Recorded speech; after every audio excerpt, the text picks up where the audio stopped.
Scrutiny. Wah.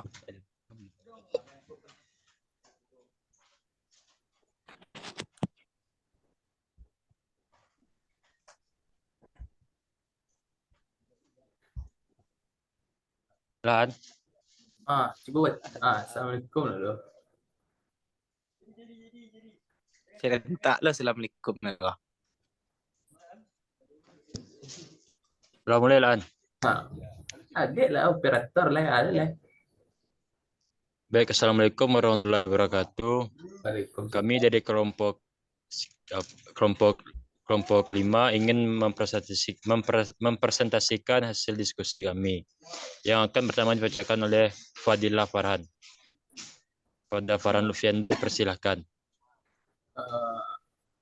Untuk baik, perkenalkan nama saya Farhan Fenda. Saya akan membacakan presentasi ini. Submateri Dasar Hukum PPH Pasal 25. Dasar Hukum PPH Pasal 25 adalah Undang-Undang Nomor 36 Tahun 2008 tentang Pajak Penghasilan.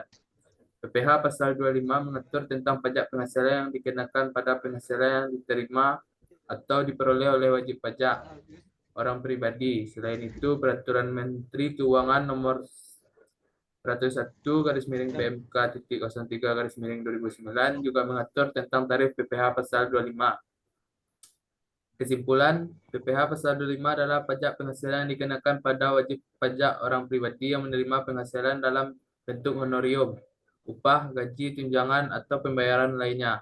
Dasar hukum PPH Pasal 25 adalah Undang-Undang Nomor 36 Tahun 2008 tentang pajak penghasilan dan diatur lebih lanjut dalam Peraturan Menteri Keuangan Nomor 101/PMK.03/2009. Konsep pengurangan angsuran PPH Pasal 25. PPH Pasal 25 adalah pajak penghasilan yang dipotong pada sumbernya, yaitu pada penghasilan diterima oleh pihak-pihak yang membayar penghasilan tersebut. Dalam hal ini, Pasal 25 UU PPH mengatur bahwa pihak yang membayar penghasilan harus melakukan pemotongan PPH Pasal 25 sebesar 1,5% dari total bruto penghasilan. Namun terkadang pemotongan PPH Pasal 25 yang dilakukan oleh pihak yang membayar penghasilan terlalu besar sehingga menyebabkan pengusaha merasa terbebani dan mengalami kesulitan cash flow. Oleh karena itu, pemerintah memberikan kesempatan usaha untuk mengajukan pengurangan angsuran PPH Pasal 25. Syarat pengajuan pengurangan angsuran PPH Pasal 25 adalah beberapa syarat yang harus dipenuhi oleh pengusaha dalam mengajukan pengurangan angsuran PPH Pasal 25. Yaitu 1. Mempunyai NPWP dan memiliki sertifikat terdaftar di KPP tempat usaha berada. 2. Telah membayar PPH Pasal 25 minimal 2 kali angsuran. Telah menyampaikan SPT tahunan PPH Pasal 25 selama minimal 2 tahun terakhir. Telah menyampaikan SPT masa PPH Pasal 25 secara lengkap dan tepat. 5. Tidak memiliki wajib pajak yang masih belum diselesaikan. Tata cara pengajuan pengurangan angsuran PPH Pasal 25. Berikut adalah tata cara pengajuan pengurangan angsuran PPH Pasal 25. 1. Membuat surat permohonan pengurangan angsuran PPH Pasal 25 yang ditunjukkan kepada Kepala KPP tempat usaha berada. Melampirkan bukti-bukti pendukung seperti SPT masa PPH Pasal 25 yang telah disampaikan, SPT tahunan PPH Pasal 25, dan laporan keuangan perusahaan. Mengisi formulir pengurangan angsuran PPH Pasal 25 yang telah disediakan oleh KPP tempat usaha berada. 4. Menyerahkan surat permohonan beserta dokumen pendukung ke KPP tempat usaha berada. 5. Menunggu pemeriksaan oleh pihak KPP. Kesimpulan,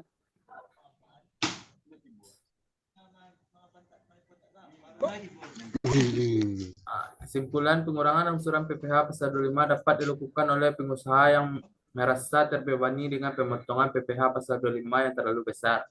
Untuk mengajukan pengurangan angsuran PPH Pasal 25, pengusaha harus memenuhi syarat-syarat tertentu seperti memiliki NPWP, telah membayar PPh pasal 25 minimal 2 kali angsuran, dan selain sebagainya. Selain itu, pengusaha juga harus mengikuti tata cara pengajuan yang telah ditetapkan oleh pihak KPP tempat usaha berada.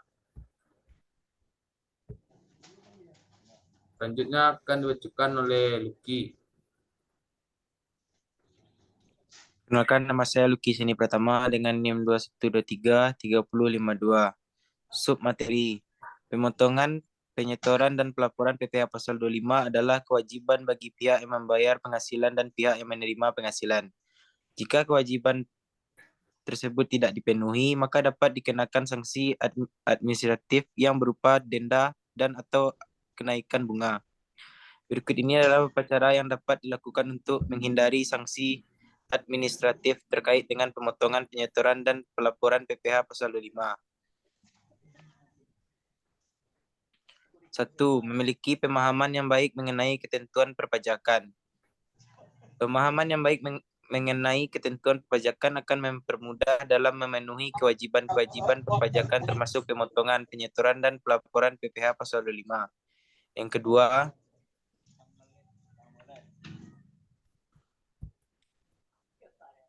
melakukan pemotongan PPh pasal 25 dengan tepat. Pihak yang membayar penghasilan harus melakukan pemotongan PPh pasal 25 dengan tepat sesuai dengan ketentuan perpajakan yang berlaku. Pemotongan kurang atau terlalu banyak. Yang ketiga, melakukan penyetoran PPh pasal 25 secara tepat waktu. Setelah melakukan pemotongan, pihak yang membayar penghasilan harus menyetorkan PPh pasal 25 ke kas negara secara tepat waktu. Penyetoran yang terlambat dapat menyebabkan denda dan kenaikan bunga. Yang keempat, melakukan pelaporan PPh pasal 25 secara tepat waktu dan lengkap.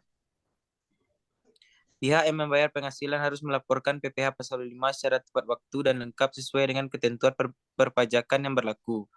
Pelaporan yang terlambat atau tidak lengkap dapat menyebabkan sanksi administratif. Kesimpulannya, untuk menghindari sanksi administratif terkait dengan pemotongan, penyetoran, dan pelaporan PPh pasal 25, pihak yang membayar penghasilan harus memiliki pemahaman yang baik mengenai ketentuan perpajakan, melakukan pemotongan PPh pasal 25 dengan tepat, menyetorkan PPh pasal 25 secara tepat waktu, dan melaporkan PPh pasal 25 secara tepat waktu dan lengkap. Dengan memenuhi kewajiban-kewajiban perpajakan tersebut, pihak yang membayar penghasilan dapat menghindari sanksi administratif dan memperoleh manfaat lain seperti pengurangan angsuran PPh pasal 25.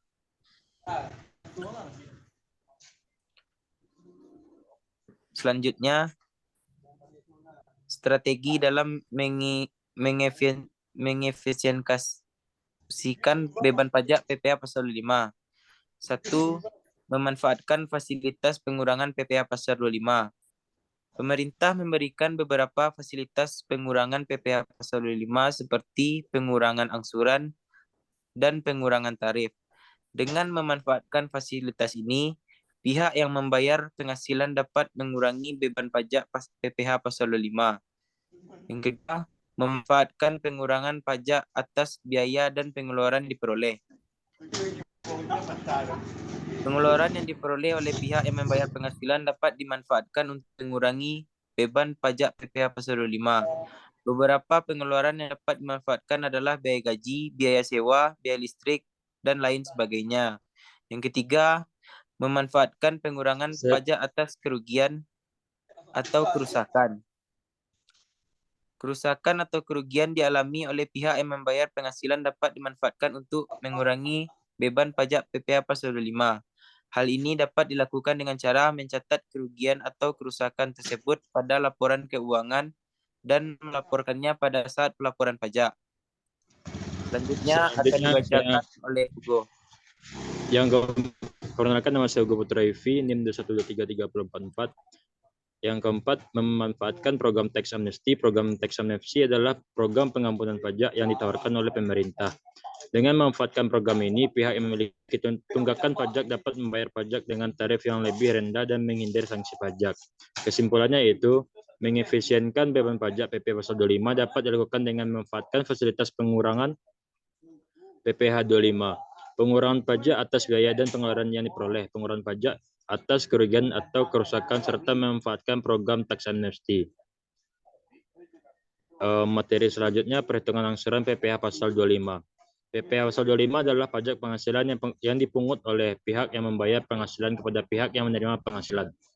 Perhitungan angsuran PPh Pasal 25 dilakukan berdasarkan tarif yang ditetapkan oleh peraturan perpajakan besarnya penghasilan bruto yang diterima oleh pihak. Berikut ini langkah-langkah perhitungan angsuran PPh Pasal 25. 1. Tentukan tarif PPh Pasal 25. 2. Hitung penghasilan bruto. 3. Hitung angsuran PPh Pasal 25. Kesimpulannya yaitu, perhitungan angsuran PPh Pasal 25 adalah proses yang penting dalam pelaksanaan kewajiban perpajakan. Dalam perhitungan ini, pihak yang membayar penghasilan harus memperhatikan ketentuan perpajakan yang berlaku dan melaksanakan kewajiban perpajakan yang dengan tepat dan benar. Sekian hasil dari diskusi kami. Apabila ada salah dan mohon dimaafkan. Wabillahi taufiq wal hidayah. Wassalamualaikum warahmatullahi wabarakatuh. Waalaikumsalam.